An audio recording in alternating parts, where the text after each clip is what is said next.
ಇಂದಿನ ಕತೆ ಬಾಯಾರಿದ ಕಾಗೆ.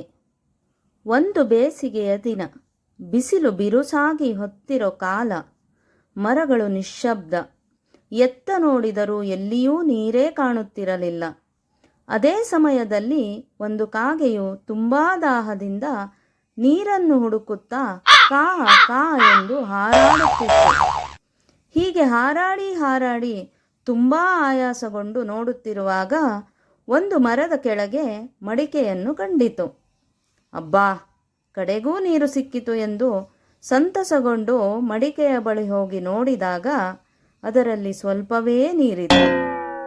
ಅದು ಎಷ್ಟೇ ಪ್ರಯತ್ನ ಪಟ್ಟರೂ ನೀರನ್ನು ಕುಡಿಯಲು ಸಾಧ್ಯವಾಗಲಿಲ್ಲ.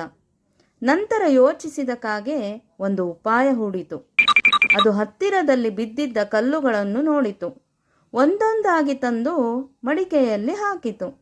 ಆಗ ಮಡಿಕೆಯ ತಳಭಾಗದಲ್ಲಿದ್ದ ನೀರು ಮೇಲಕ್ಕೆ ಬಂದಿತು. ಇದನ್ನು ನೋಡಿದ ಕಾಗೆ ಸಂತೋಷಗೊಂಡು ನೀರನ್ನು ಕುಡಿದು ತನ್ನ ಬಾಯಾರಿಕೆಯನ್ನು ನೀಗಿಸಿಕೊಂಡಿತು. ಹೀಗೆ ತನ್ನ ಬುದ್ಧಿ ಮತ್ತು ಪರಿಶ್ರಮದಿಂದ ತನ್ನ ದಾಹವನ್ನು ನೀಗಿಸಿಕೊಂಡ ಕಾಗೆ ಅಲ್ಲಿಂದ ಹಾರಿಹೋಯಿತು.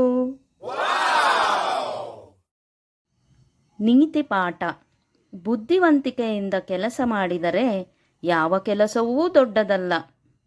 ಈ ಕತೆ ನಿಮಗೆ ಇಷ್ಟವಾದರೆ ಲೈಕ್ ಮಾಡಿ ಹಾಗೂ ನನ್ನ ಚಾನಲನ್ನು ಸಬ್ಸ್ಕ್ರೈಬ್ ಮಾಡಿ.